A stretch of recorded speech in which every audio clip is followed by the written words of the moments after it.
আজকে তোমাদের সাথে মোচার যে রেসিপিটা শেয়ার করব, এটা ভাতের সাথে বা রুটির সাথে জাস্ট ওয়াও লাগে। প্রথমেই মোচাগুলোকে সুন্দর করে ছাড়িয়ে, কোনো কাটার দরকার নেই, এরম গোটা গোটাই থাকবে, নুন হলুদ দিয়ে সেদ্ধ করে নিতে হবে। পোস্ত বাটা লাগবে, সেটা কিন্তু অবশ্যই শিলেতে বেটো, তাহলে টেস্টটা আরো বেশি পাবে। মোচার এই রেসিপিটা রান্না করতে কিন্তু এমন কিছুই মশলা লাগে না।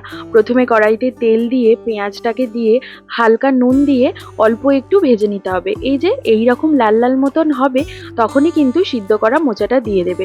হ্যাঁ, মোচাটা কিন্তু পুরোটাই সিদ্ধ করে নিও, কেমন? এবার পেঁয়াজ আর মোচাটাকে একসাথে খুব সুন্দর করে ফ্রাই করতে হবে। এই যে এই রকম মতন যেই ফ্রাই করা হয়ে যাবে, একে একে লঙ্কার গুঁড়ো, হলুদ গুঁড়ো আর লবণ, ব্যাস, আর কোনো মশলা লাগবে না।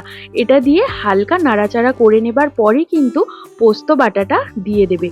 পোস্তটা এই কারণেই শিলে বাটতে বললাম, পোস্তর যে বাটার পর যে শিলে বাটা যে জলটা, এটা যদি না দাও তাহলে মানে যে কোনো পোস্ত তোমরা রান্না করছো একদম ভালো লাগে না। এই জলটুকু দিয়ে আর এক্সট্রা কোনো জলের প্রয়োজন নেই, শুধু একটুখানি চিনি দিয়ে নাড়তেই থাকবে নাড়তেই থাকবে। যখন দেখবে কড়াই একটু লেগে লেগে যাচ্ছে, তার মানেই জানবে একদম রেডি। বিশ্বাস করো, এই রান্নাটা একবার ট্রাই করে দেখো, তারপর আমাকে তোমরা কমেন্টে জানিও যে দিদি এটা ভালো লেগেছে কি লাগেনি।